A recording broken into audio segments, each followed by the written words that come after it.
ಲೇ ದೋಸ್ತ, ನಂತರ ಲವ್ ಮಾಡಿ ನೀನು ಯಾವತ್ತೂ ಕನಸು ಕಂಡ್ಬೇಡ ಕಣೋ.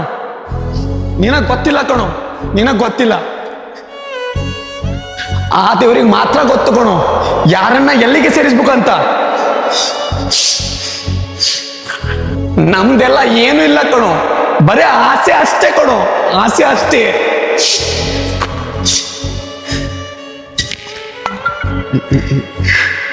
ದೀಪು ಸಾಕು, ಭಾಳ ಕುಡ್ದಿದ್ದೀನಿ. ಹೌದು, ನಾನು ಕುಡ್ದಿದ್ದೀನಿ. ಅತಿ ಹೆಚ್ಚಾಗಿ ಲವ್ ಮಾಡಿದೆ, ಅದಕ್ಕೆ ಕುಡ್ದಿದ್ದೀನಿ. ಎಲ್ಲರ್ಕಿಂತ ಜಾಸ್ತಿ ಟಚ್ ಮಾಡಿದೆ, ಅದಕ್ಕೆ ಕುಡ್ದಿದ್ದೀನಿ. ಹೌದು, ನಾನು ಕುಡ್ದಿದ್ದೀನಿ.